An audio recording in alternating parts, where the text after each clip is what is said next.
ஓம் சாந்தி. அவ்யக்த முரளி 30-3-1983. அவ்யக்த பாப்தாதா, மதுபன். இன்றைய முரளியின் தலைப்பு சகயோகி ஆவதற்கான வழி. அனுபவங்களின் அதிகாரத்தினுடைய ஆசனம்.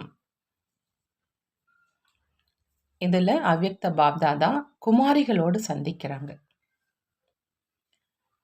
பாப்தாதா சொல்றாங்க, இன்று எல்லைக்கு அப்பாற்பட்ட நாடகத்தின் படைப்பாளர் தந்தை எல்லைக்கு அப்பாற்பட்ட நாடகத்தின் அதிசயமான சங்கம யுகத்தின் தெய்வீக காட்சிகளுக்குள் மதுபன்ல விசேஷ காட்சிகளை பார்த்துட்டு இருக்கிறாங்க. மதுபன் அப்படிங்கிற அந்த மேடையில ஒவ்வொரு நேரமும் எவ்வளவு மனதுக்கு விருப்பமான ரமணிகரமான காட்சிகள் நடக்குது. அதை பாப்தாதா தூரத்துல அமர்ந்திருந்தாலும் அருகாமையில பார்த்துக்கிட்டே இருக்கிறாங்க. இந்த நேரத்துல மேடையின் கதாநாயக நடிகன் யாரு? இரட்டை தூய்மையான ஆத்மாக்கள், சிரேஷ்ட ஆத்மாக்கள். உலகத்துல வாழ்க்கையிலும் தூய்மை, மேலும் ஆத்மாவும் தூய்மை. விசேஷமான இரட்டை தூய்மையான ஆத்மாக்களின் கதாநாயக பாத்திரம் மதுபன் மேடையில நடப்பதை பார்த்து பாப்தாதாவும் மிகவும் மகிழ்ச்சி அடைகிறாங்க. என்னென்ன திட்டத்தை உருவாக்குறீங்க, என்னென்ன எண்ணம் வைக்கிறீங்க, இந்த குழப்பத்தில் வரீங்க. இந்த தைரியம் மற்றும் குழப்பம், இந்த இரண்டு காட்சிகளையுமே பார்த்துட்டு இருக்கிறாங்க.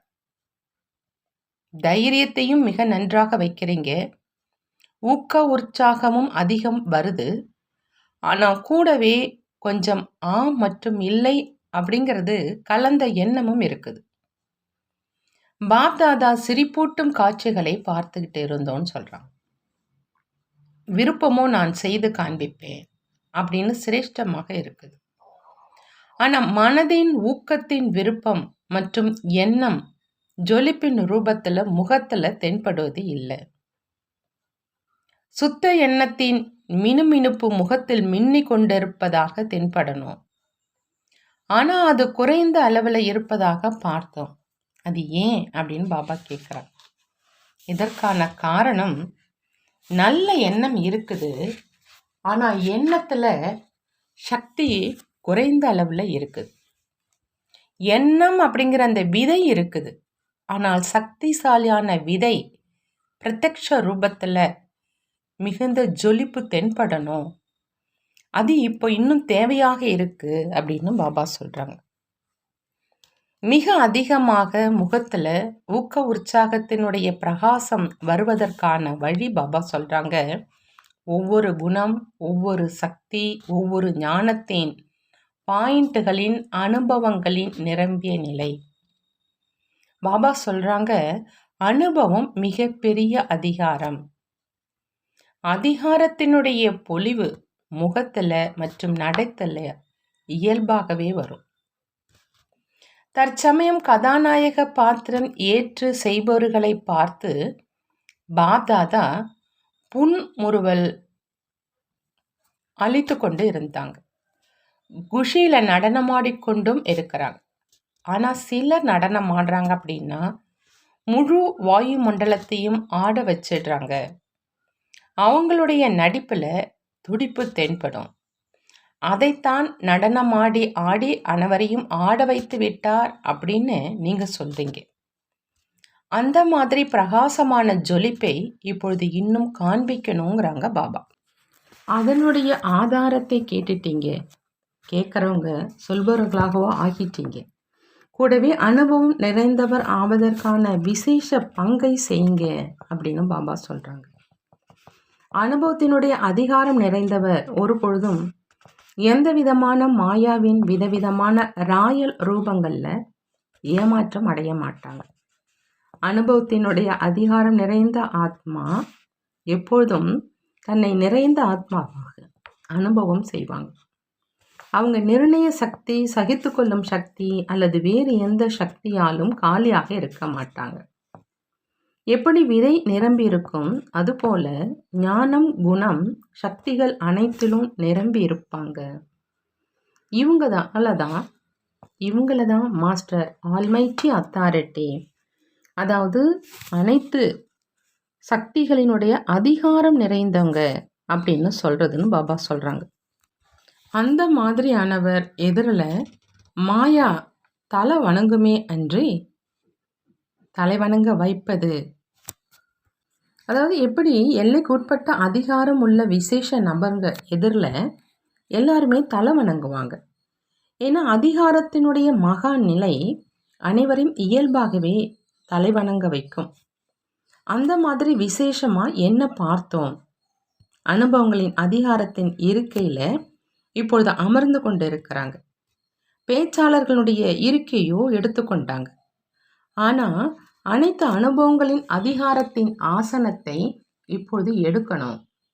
உலகத்தினருடையது சிம்மாசனம், மேலும் உங்கள் அனைவருடையது அதிகாரத்தினுடைய ஆசனம் அப்படின்னு சொல்லியிருந்தோம் இல்லையா?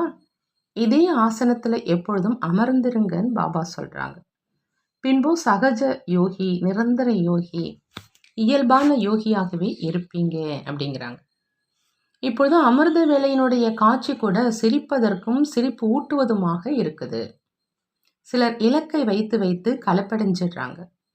சிலர் இரட்டை ஊஞ்சல்ல ஆடுறாங்க. சிலர் ஹடயோகி ஆகி அமர்றாங்க. சிலரோ நியமப்படி நடப்பவராக மட்டும் ஆகி அமர்றாங்க. சிலர் அன்பினுடைய ஈடுபாட்டில் மூழ்கியும் இருக்காங்க. நினைவு அப்படிங்கிற வார்த்தையின் அர்த்த சுரூபம் ஆவதில் இப்போ விசேஷ கவனம் வைக்க சொல்றாங்க பாபா. யோகி ஆத்மானுடைய பொலிவு முகம் மூலம் அனுபவம் ஆகணும். எது மனதில் இருக்குமோ அதனுடைய வெளிப்பாடு நெற்றியில அவசியம் இருக்கும். மனதிலும் எனக்கு மிக அதிகமாக இருக்குது என்று அப்படி நினைக்காதீங்க. மனதின் சக்தியின் கண்ணாடி முகம். நான் குஷியில் ஆடிட்டு இருக்கிறேன் என்று நீங்கள் எவ்வளவுதான் சொன்னாலும், ஆனால் சோர்வான முகத்தை பார்த்து யாரும் நம்ப மாட்டாங்க. எதையும் இழந்தது மாதிரி இருக்கும் முகத்துக்கும் அடைந்திருக்கும் முகத்திற்கும் வித்தியாசத்தையோ தெரிஞ்சிருக்கீங்க இல்லையா அப்படின்னு பாபா கேட்குறாங்க. அடைஞ்சிட்ட அப்படிங்கிற இந்த குஷியினுடைய ஜொலிப்பு முகத்தில் தென்படணும். வாடிய முகமாக தென்படக்கூடாது. குஷியான முகமாக தென்படணும். கதாநாயக பாத்திரம் செய்யும் குழந்தைகளின் மகிமையையும் பாப்தாதா பாடுறாங்க. இருந்தும் இன்றைய நாகரிகமான உலகத்தில் இருந்து, மனதில் இருந்து, உடல்ல இருந்து விலகி தந்தையை ஆதாரமாகவோ ஆக்கிட்டீங்க. இந்த திட எண்ணத்துக்கு மிகுந்த வாழ்த்துக்கள். எப்பொழுதும் இதே எண்ணத்தில் வாழ்ந்துக்கிட்டு இருங்கன்னு பாபா சொல்கிறாங்க. பாப்தாதா இந்த வரதானம் கொடுக்கறாங்க.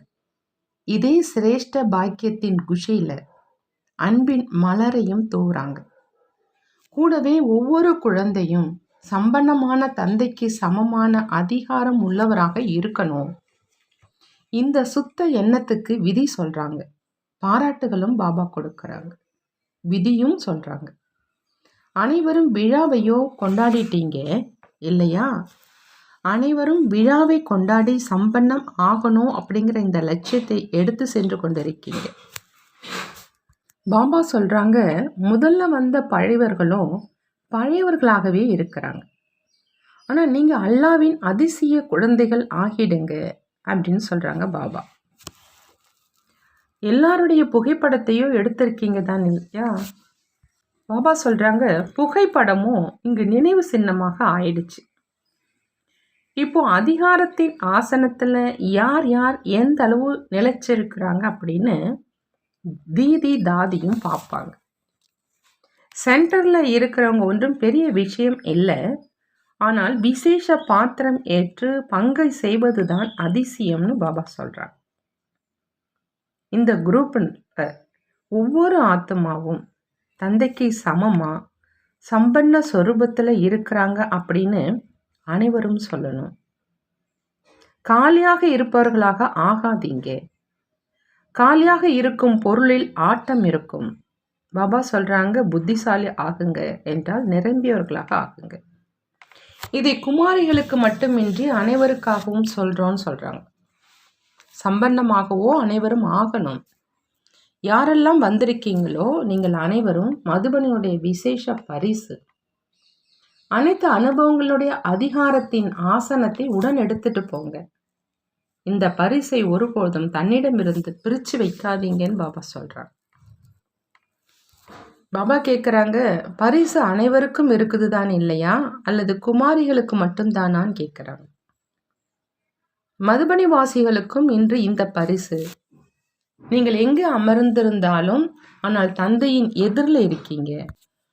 வந்திருக்கும் அனைத்து தாமரை மலருக்கு சமமான குழந்தைகளுக்கு, மதுபனி வாசிகளுக்கு, நாலாபுறங்களிலும் உள்ள பாரத மற்றும் வெளிநாட்டு குழந்தைகளுக்கு, தற்சமயம் மேடையினுடைய கதாநாயக பாத்திரம் ஏற்று செய்யும் சிரேஷ்ட ஆத்மாக்களுக்கு அனைவருக்கும் அனுபவி ஆகுக என்ற வரதானத்துடன் வரமளிக்கும் வள்ளல் தந்தையின் அன்பு நினைவுகள் மற்றும் நமஸ்காரம் செய்கிறாங்க. நாமும் நம்மளுடைய பாப்தாதாவுக்கு அன்பு நினைவுகள் மற்றும் நமஸ்காரம் செய்வோம்.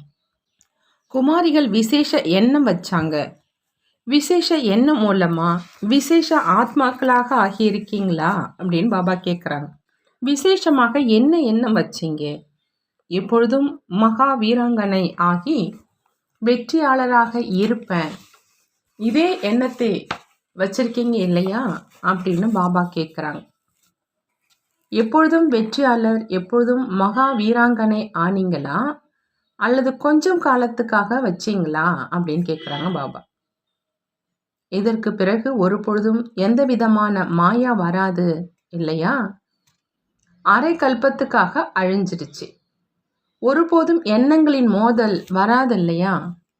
எப்பொழுதாவது வீணான எண்ணங்களினுடைய புயலே வராதா? ஒருவேளை அடிக்கடி மாயாவனுடைய தாக்குதல்ல தோல்வி அடையிறீங்க அப்படின்னா பலகீனமாக ஆயிடுறீங்க. எப்படி யாராவது அடிக்கடி தள்ளி விடப்படுறாங்க அப்படின்னா அவருடைய எலும்பு பலகீனமாக ஆயிடுது இல்லையா? பிறகு பிளாஸ்டர் போட வேண்டியது இருக்கும். ஆகையினால ஒரு பொழுதும் பலகீனமானவராகி தோல்வி அடையக்கூடாது.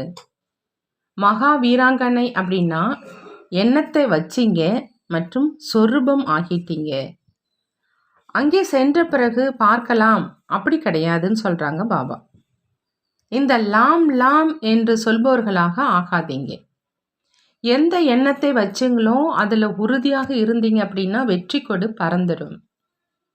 எந்த அளவு திட எண்ணம் உள்ளவங்க அவங்க ஸ்தானத்துக்கு சென்றீங்க அப்படின்னா வெற்றி முழக்கம் ஏற்பட்டுடும். எண்ணத்தினால அனைத்தும் சுலபமாக ஆயிடுது. என்ன எண்ணம் வச்சீங்களோ அதுக்கு தண்ணீர் விட்டு கொண்டே இருங்க. ஒவ்வொரு மாதமும் தன்னுடைய ரிசல்ட்டை எழுதுங்க. ஒரு பொழுதும் பலகீனமான எண்ணத்தை வைக்காதீங்கன்னு பாபா சொல்றாங்க. இந்த சமஸ்காரத்தை இங்கேயே அழிச்சிட்டு செல்லுங்க. நான் முன்னேறி செல்வேன், வெற்றியாளர் ஆவேன் அப்படிங்கிற அந்த திட எண்ணத்தை எடுத்து செல்லுங்கிறாங்க பாபா. நல்லது. அனைவரது விருப்பங்களும் நிறைவேறிவிட்டனவா அப்படின்னு பாபா கேட்குறாங்க. குமாரிகளின் விருப்பங்கள் நிறைவேறிவிட்டன என்றால் தாய்மாரிகளினுடைய விருப்பங்களும் நிறைவேறியே இருக்குது. இப்போ நீங்க கொஞ்சம் பேர் வந்திருக்கீங்க, ஆகையினால நல்ல வாய்ப்பு கிடைச்சிடுச்சு. இந்த தடவை அனைத்து குமாரிகளின் முறையீடுகளும் நிறைவேறிவிட்டன. ஒரு புகாரும் இல்லை. அனைவரும் முழுமையாகி சென்று கொண்டிருக்கீங்க இல்லையான்னு பாபா கேட்குறாங்க. நதிகள் எங்கே பாய்கின்றன என்று இப்பொழுது பார்க்கலாம். குளம் ஆகிறதா, பெரிய நதி ஆகின்றனவா, சிறிய நதி ஆகின்றனவா, அல்லது கிணறு ஆகுதா? குளத்தை விட கிணறு சின்னதாக இருக்கும் இல்லையா? அந்த மாதிரி என்ன ஆகிறாங்க அப்படின்னு பார்க்கலாங்கிறாங்க பாபா. அந்த ரிசல்ட் வரும் இல்லையா? குமாரிகளை பார்த்து இத்தனை ஹேண்ட்ஸ் உருவாகி இருக்கிறாங்க அப்படின்னு சொல்வோம். தாய்மார்களை பார்த்து இவங்க உருவாவது கொஞ்சம் கடினம் என்றே சொல்வோம். இப்பொழுது தடையற்ற ஹேண்ட்ஸாக ஆகணும். மாறா நீங்களே தடை ரூபமாகி தாதி தீதியினுடைய எதிரில் வந்து கொண்டு இருக்கிறீங்க என்று அந்த மாதிரி இருக்கக்கூடாது. உதவி செய்யும் ஹேண்டாக வேண்டும். நீங்களே மற்றவர்களிடம் சேவை வாங்கக்கூடாது. ஆகினால எப்பொழுதும் தடையற்று இருப்போம். மேலும் சேவையை தடையின்றி வளர்ச்சி அடைய செய்வோம் அப்படிங்கிற அந்த உறுதியான எண்ணத்தை வைத்து செல்லுங்க அப்படிங்கிறாங்க பாபா. நல்லது. குமாரிகளின் குரூப்போடு அவ்யக்த பாப்தாதா சந்திக்கிறாங்க. நீங்கள் அனைத்து குமாரிகளும் தன்னை விசேஷ ஆத்மா நினைக்கிறீங்க இல்லையான்னு பாபா கேட்குறாங்க. விசேஷ ஆத்மா அப்படின்னா விசேஷ காரியத்துக்கு பொறுப்பானவங்க. நீங்கள் ஒவ்வொருத்தவங்களும் விசேஷ காரியத்துக்கு பொறுப்பாளராக ஆகியிருக்கீங்க. ஒவ்வொரு குமாரியும் 21 குலத்துக்கு நன்மை செய்கிறவங்க. எப்பொழுதாவது எங்கேயாவது கட்டளை கிடைச்சது அப்படின்னா ஆஜராகுவாங்க. அந்த மாதிரி தடையற்ற சேவாதாரிகள் தான் நீங்கள் இல்லையான்னு பாபா கேட்குறாங்க. எந்த நேரமும் எந்த சேவை கிடைத்தாலும் ஆஜராகிறவங்க. சேவை செய்வது அப்படின்னா பிரத்யக்ஷ பழம் அருந்துவதுன்னு சொல்கிறாங்க பாபா. எப்பொழுது பிரத்யக்ஷ பழம் கிடைச்சிடுது அப்படின்னா பழம் அருந்துறதுனால சக்தி வருது. பிரத்யக்ஷ பழத்தை அருந்துறதுனால ஆத்மா சக்திசாலியாக ஆயிடுது. எப்போ அந்த மாதிரி பிராப்தி ஆகுது அப்படின்னா செய்யணும் இல்லையா? உலகத்திலோ 1 மாதம் வேலை செய்கிறீங்க, அதற்கு பிறகு சம்பளம் கிடைக்கும். இங்கேயும் பிரத்யக்ஷ பழம் கிடைக்குது, எதிர்காலத்துக்கு சேமிப்பும் ஆகுது. ஆனால் தற்சமயத்திலும் கிடைக்குதுன்னு பாபா சொல்கிறாங்க. அந்த மாதிரி 2 பலன்கள் கிடைக்கும் காரியத்தை முதல்ல செய்யணும் இல்லையா அப்படிங்கிறாங்க பாபா. அநேகர்களுக்கு பாப்தாதா தாதி தீதி சேவை செய்யுங்க அப்படின்னு டைரக்ஷன் கொடுக்குறாங்க. ஸ்ரீமத் படி செய்கிறதுனால அதற்கான பொறுப்பிற்குரியவராக நீங்கள் ஆவது கிடையாது. தன்னுடைய மனதின் ஈடுபாட்டினால பலகீனத்தினால செய்கிறீங்க அப்படின்னா சிரேஷ்டம் ஆக முடியாது. ட்ரையலில் தானும் திருப்தியாக இருந்து மற்றவர்களையும் திருப்திப்படுத்துனீங்க அப்படின்னா சர்டிஃபிகேட் கிடைச்சிடும். அனைவருடனும் இணைந்து நடந்துக்கணும் அப்படிங்கிற லட்சியம் வைங்கிறாங்க பாபா. நான் மாறணும். தன்னை மாற்றுவதற்கான பாவனை உள்ளவங்க அனைத்து விஷயங்களிலும் வெற்றி அடைபவராக ஆகிடுறாங்க. மற்றவர்கள் மாறணும் அப்படின்னு பார்க்குறவங்க ஏமாற்றம் அடைஞ்சிடுறாங்க. ஆகினால எப்பொழுதும் நான் மாறணும், நான் செய்யணும். முதல்ல ஒவ்வொரு விஷயத்திலும் தன்னை முன்னுக்கு வைக்கணும். அபிமானத்தில் கிடையாது, செய்வதில் முன்னுக்கு வச்சிங்க அப்படின்னா வெற்றியே வெற்றி தான் அப்படின்னு பாபா சொல்கிறாங்க. பார்ட்டிகளோடு அவ்யக்த பாப்தாதா சந்திக்கிறாங்க. பாப்தாதா குழந்தைகளின் விசேஷத்தின் மகிமையோ கூறியே விட்டார். யார் பாப்தாதாவுக்கு சமமான சேவாதாரிகளோ அந்த குழந்தைகளை பாப்தாதா எங்கே வைக்கிறார்? கண்களில் இல்லையா? கண் முழு உடலிலும் சூட்சமமானது.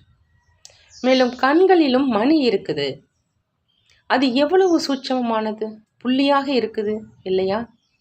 தந்தையினுடைய கண்களில் நிரம்புவர், அதாவது மிகவும் சூட்சமானவர், மிகவும் விலகி இருப்பவர் மற்றும் தந்தையின் அன்புக்குரியவர். அந்த மாதிரியே அனுபவம் செய்கிறீங்க இல்லையா அப்படின்னு பாபா கேட்க. நாடகத்தினுடைய அனுசாரம் நல்ல வாய்ப்பு கிடைச்சிருக்குது. ஏன் நல்லது என்று சொல்கிறோம்? ஏன்னா எவ்வளோ பிஸியாக இருப்பீங்களோ அந்த அளவே மாயாவை வென்றவராக ஆகிடுவீங்க. பிஸியாக இருப்பதற்காக நல்ல சாதனம் கிடைச்சிருக்கு இல்லையா? சேவை பிஸியாக இருப்பதற்கான சாதனம். எந்த நேரமும் மாயாவனுடைய தடை வந்திருக்குது என்றாலும், ஆனால் யாருக்கு சேவை செய்யணுமோ அவங்க எதிரில் வந்தாங்க அப்படின்னா தன்னை சரி செய்து கொண்டு அவரினுடைய சேவை செய்வாங்க. என்ன நடந்தாலும் தயாராகி விட்டுத்தான் முரளி படிப்பாங்க இல்லையா? மேலும் சொல்லி சொல்லி தனக்கும் சொல்லிப்பாங்க. மற்றவங்களுக்கும் சேவை செய்கிறதுனால தனக்கும் உதவி கிடைச்சிடுது. ஆகினால மிக மிக சிரேஷ்ட சாதனம் கிடைச்சிருக்குது. ஒன்று தன்னுடைய முயற்சி செய்வது, இன்னொன்று மற்றவர்களின் சகயோகத்தினுடைய சாதனம். அப்படி 2 ஆகிடுச்சு இல்லையா அப்படிங்கிறாங்க பாபா. இதுவும் வழியில் சென்று கொண்டிருக்கும் பொழுதே இறைவன் நண்பன் மூலமாக ராஜ பதவி கிடைச்சிருச்சு. இரட்டை பிராப்தி, இரட்டை பொறுப்பு. ஆனால் இரட்டை பொறுப்பு இருந்தாலும் டபுள் லைட் அப்படின்னு புரிஞ்சுக்கிறதுனால ஒரு பொழுதும் குடும்ப பொறுப்பு கலைப்படைய செய்யாது. ஏன்னா நீங்கள் ட்ரஸ்டியாக இருக்கீங்க இல்லையா? ட்ரஸ்டிக்கு என்ன கலைப்பு இருக்க முடியும்? தன்னுடைய குடும்பம், தன்னுடைய பொறுப்பு அப்படின்னு நினச்சிங்க அப்படின்னா சுமை இருக்கும். தன்னுடையதே இல்லை அப்படின்னா சுமை எந்த விஷயத்தில் இருக்கும்? பாண்டவர்களுக்கு எப்பொழுதாவது உலகியல் விவகாரம், உலகியல் வாயு மண்டலத்தில் சுமையோ அனுபவம் ஆவதில்லை. முற்றிலும் விலகி இருப்பவர் மற்றும் அன்பானவர். குழந்தையாக இருப்பவர் எஜமானன் ஆகுபவர் என்ற அந்த மாதிரி போதை இருக்குதான் பாபா கேட்குறாங்க. எஜமான தன்மையினுடைய போதை எல்லைக்கு அப்பாற்பட்டது. எல்லைக்கு அப்பாற்பட்ட போதை எல்லைக்கு அப்பாற்பட்டு செல்லும். மேலும் எல்லைக்கு உட்பட்ட போதை எல்லைக்குள்ளே இருக்கும்.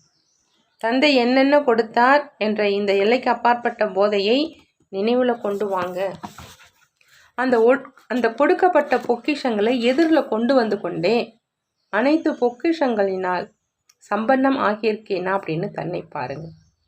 ஒருவேளை இல்லை அப்படின்னா எந்த பொக்கிஷம், மேலும் ஏன் தாரணை ஆகலை என்று அதன் பிரகாரம் பாருங்க. மேலும் தாரணை செய்யுங்க. நேரம் எந்த மாதிரியானது? தந்தையும் சிரேஷ்டமானவர், பிராப்தியும் சிரேஷ்டமானது, மேலும் தானம் சிரேஷ்டமானவர். எங்கு சிரேஷ்ட நிலை இருக்குமோ அங்கு பிராப்தி அவசியம் இருக்கும் இல்லையா? சாதாரண நிலை இருக்குது அப்படின்னா பாபா சொல்கிறாங்க பிராப்தியும் சாதாரணமாக தான் இருக்கும் அப்படின்னு. நல்லது. பாபா கேள்வி கேட்குறாங்க, தந்தைக்கு எந்த குழந்தைகள் மேல் பெருமிதம் இருக்குது அப்படின்னு. எந்த குழந்தைகள்? பாபா பதில் சொல்கிறாங்க, எந்த குழந்தைகள் வருமானம் செய்பவர்களாக இருக்கிறாங்களோ அந்த மாதிரி வருமானம் செய்யும் குழந்தைகள் மேல் தந்தைக்கும் மிகுந்த பெருமிதம் இருக்குது. ஒவ்வொரு வினாடியும் பல கோடி மடங்கை விட அதிக வருமானத்தை சேமிப்பு செய்ய முடியும். எப்படி ஒன்றின் அருகில் பூஜ்ஜியத்தை போட்டீங்க அப்படின்னா 10 ஆயிடுது. பிறகு ஒரு பூஜ்ஜியத்தை போட்டீங்க அப்படின்னா 100 ஆயிடுது. அப்படி ஒரு வினாடி தந்தையை நினைவு செஞ்சீங்க, ஒரு வினாடி கடந்து போச்சு, மேலும் பூஜ்ஜியம் போடப்பட்டது. இவ்வளவு பெரிய வருமானத்தை இப்போ தான் செய்ய முடியும். பிறகு அநேக ஜென்மங்கள் வரை சாப்பிட்டுக்கிட்டே இருப்பீங்க அப்படின்னு பாபா சொல்கிறார். பாபா வரதானம் கொடுக்குறாங்க, ஒருமுனைப்படுத்தும் பயிற்சி மூலமாக மனம் புத்தியை அனுபவங்களின் ஆசனத்தில் அமர வைக்கக்கூடிய தடையற்றவர் ஆகுக. தடையற்றவர் ஆகணும் அப்படின்னா பாபா சொல்கிறாங்க, ஒருமுனைப்படுத்தும் பயிற்சி மூலமாக மனம் புத்தியை அனுபவங்களினுடைய ஆசனத்தில் அமர வைக்கணும் அப்படின்னு. ஒருமுகப்படுத்தும் சக்தி சுலபமாகவே தடையற்றவராக ஆக்கிடும். இதுக்காக மனம் மற்றும் புத்தியை ஏதாவது அனுபவத்தின் ஆசனத்தில் அமர வச்சிடுங்க. ஒருமுனைப்படுத்தும் சக்தி இயல்பாகவே ஒரு தந்தையை தவிர வேறு யாரும் இல்லை என்ற அனுபவம் சேவிக்குது. இதன் மூலம் சுலபமாகவே ஒரே சீரான நிலை உருவாகிடுது. அனைவருக்காக நன்மை பயக்கும் உள் உணர்வு இருக்குது. ஒருமுனைப்படுத்தும் பயிற்சி மூலம் சகோதரன் சகோதரன் என்ற பார்வை இருக்குது. அதன் காரணமா அவரை ஒரு பொழுதும் பலகீனமான சமஸ்காரம், ஏதாவது ஆத்மா மற்றும் இயற்கை, எந்த விதமான ராயல் மாயாவும் நிலைக்குலைய செய்ய முடியாது அப்படின்னு பாபா சொல்கிறாங்க. ஸ்லோகன்: ஒரு நொடியில விஸ்தாரத்தை சாரத்தில் உள்ளடக்கும் பயிற்சி தான் இறுதி சான்றிதழை பெற வைக்கும். ஒரு நொடியில விஸ்தாரத்தை சாரத்தில் உள்ளடக்கும் பயிற்சி தான் இறுதி சான்றிதழை பெற வைக்கும் பாபா சொல்கிறாங்க. நல்லது. ஓம் சாந்தி. நன்றி பாபா. நன்றி.